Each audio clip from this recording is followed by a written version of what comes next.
seems that we have a Brexit deal that was agreed between the UK government and the European Commission. Now Mr. Johnson has to take that and take it through Parliament to be voted upon. He does get some resistance from DAP, Ireland's Swedish party, and that is why we've seen this correction yesterday. Although premature, to be honest, this move to the upside from like 126 levels to even closer to 130. It spells a good possibility that this deal might indeed get through Parliament, and we're going to hear about the vote probably over the weekend. Okay. Now on Europe in general, we've seen the risk appetite rising. Not Europe, actually, we saw in general risk appetite increasing. Also the Aussie and Kiwi. All the markets flows went into euro and pound, Aussie as well as Kiwi, with a sell-off, of course, on the dollar and some on the havens. In Europe, the euro-dollar also rose, despite the fact that German government slashed their growth forecast again, citing Brexit and also, of course, the US-China trade deal effects. So today I want to start with euro-dollar, and then, of course, we are going to look for pound pound USD as well. Our view on the euro-USD has not changed. I'm still expecting this to be, actually it's moving exactly as we expected, right? We were saying this is a end of minor, then we're going for minute. There can be an ABC, we're going for wave 4 intermediate, right? That wave 4, this zone is the end of the correction zone for me. So anywhere between, actually I would say that. No, that might be too much. Anything between 1.118 and 1.1250. More likely to get to the 1250 bit. Okay, it looks like, because we've had this impulsive move, it looks like we're going to have an ABC correction. I think we've had up to wave 3 now with, of course, another move to the upside here within a smaller degree.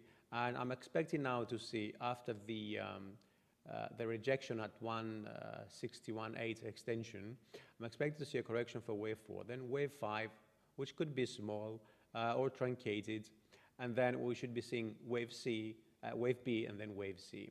It could be a zigzag, but of course we don't know yet how this is going to end up. But in the short term, I am a little bearish.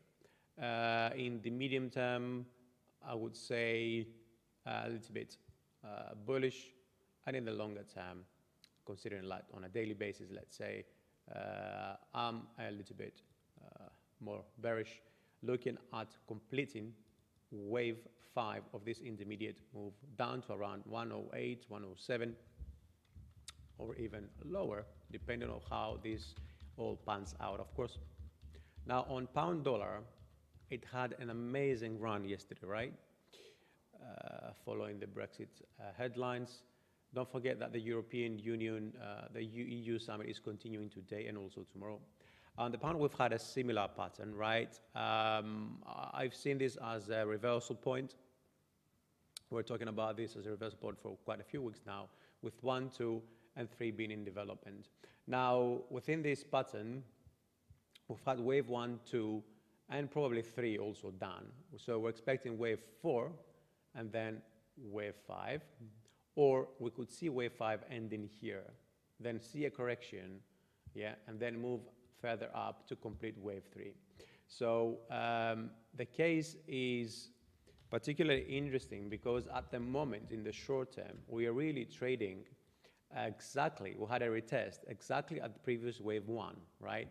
So in case we see prices reversing, we could indeed see another move to the downside with this being invalidated as wave 5, okay? Which means we're going to go lower, we're going to go below the previous low of 119.50 and probably get to levels before below 118 and 117. Now, we really want to see that really breaking to consider this as a good reversal point, okay? Because otherwise, this would make that move, like another impulse to the downside, okay, if we stopped here. So this is all for the day. It's Friday today. We're going to see end-of-week flows kicking in, so don't forget about that. And also more Brexit headlines news. On the calendar, there's not much, so I would worry more about the technical perspective and also institutional flows at the end, for the end of this week. Have a nice weekend.